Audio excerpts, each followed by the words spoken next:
मित्रों, मुझे मालूम नहीं था कि आज़ाद भारत में किसी व्यक्ति को राष्ट्रभक्ति का गीत गाने के लिए भी स्पष्टीकरण देना पड़ेगा, लेकिन कांग्रेस नेताओं की टिप्पणियों ने आज इस पर भी विवश कर दिया।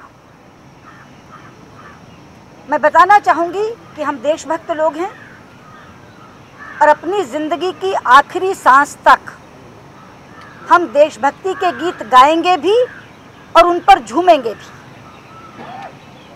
जो लोग इस पर आपत्ति उठा रहे हैं वो गुलामी की मानसिकता से ग्रस्त हैं। पहले उन्हें वंदे मातरम गाने पर शर्म आती थी और लगता है कि अब उन्हें राष्ट्रभक्ति का कोई भी गीत नहीं सुहाता। हमारे सत्याग्रह की जिस घटना पर ये प्रतिकूल टिप्पणियां हो रही हैं उसकी सच्चाई ये है कि भाषणों का सारा सिलसिला खत्म होने के बाद हमारे पार्टी कार्यकर्ता मंच पर बैठकर देशभक्ति के गीत गाने लगे।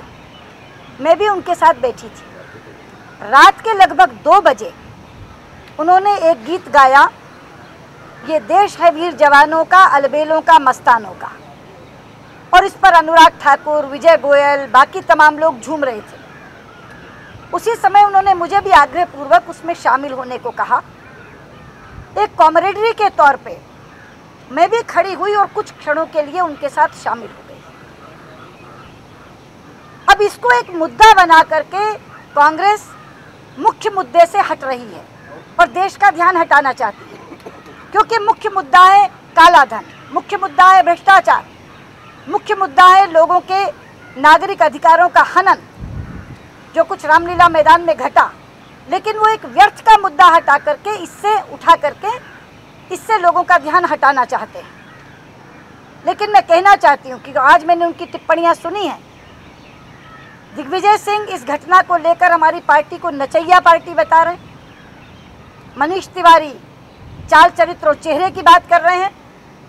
मैं कांग्रेस के नेताओं को बताना चाहूँगी कि इंटरनेट भरा पड़ा है उनकी नेताओं की डांस क्लिपिंग से। एक बार खोलकर देख लें कि किस किस तारीख को, किस किस समय पर श्रीमती इंदिरा गांधी ने, श्रीमती सोनिया गांधी ने, श्रीमती शीला दीक्षित ने डांस किया है। मैं तो राष्ट्रभक्ति के गीत पर झूम रही थी। और इन्हें यह भी बता दो कि वतन आज़ाद हो गया है। राष्ट्रभक्ति के गीत पर झूमने के लिए, गाने के लिए किसी की अनुमति की मुझे आवश्यकता नहीं है। हम देश के किसी भी कोने में देशभक्ति के गीत को गाएंगे भी और उस पर झूमेंगे भी।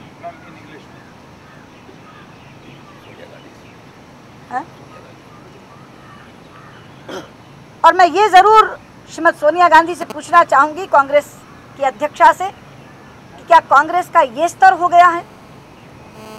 क्या ये सब उनकी सहमति से हो रहा है कि राष्ट्रभक्ति का गीत गाने वाली पार्टी को नचैया पार्टी बताया जाए? अगर कांग्रेस का ये स्तर हो गया है तो मुझे तरस आता है।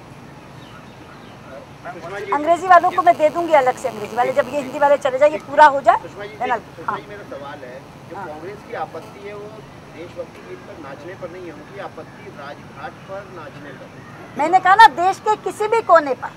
पहली बात तो धरना प्रॉपर राजघाट पर नहीं था, पर मैंने कहा देश के किसी भी कोने पर राजघाट में राष्ट्रभक्ति का गीत गाने की मनाही है क्या?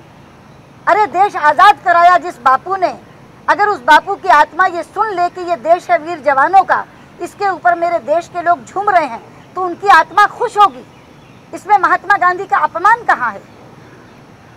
जो सुषमा जी भाषा की बात आपने कही, जो उन्होंने नचैया की पार्टी कहा, ये कोई पहला उनका इस तरह का बयान नहीं है। रामदेव को उन्होंने ठग कहा, इससे पहले भी कई तरह की उपाधियों से सम्मानित तो कई लोग कर चुके हैं। तो ये जो भाषा का स्तर गिरता जा रहा है राजनीति में, कि आपको आखिरकार इस तरह से आकर बयान देना पड़ा इतने छोटे इशू पे, जो कि मतलब इनसिग्निफिकेंट जिसको कहा जा सके। जी, मुझे लगता है कि आदमी आक्रामक से आक्रामक बात भी शालीनता से कह सकता है। पर्यायवाची शब्दों में बहुत शालीन शब्द हैं, लेकिन जिन लोगों को आदत पड़ जाए गैर शालीन शब्दों में बात करने की, उन्हें शालीन शब्द दिखाई नहीं देते। बस हो गया, धन्यवाद। अब अंग्रेजी वाले रुक जाएं, बाकी हिंदी वाले चले जाएं। देन आगे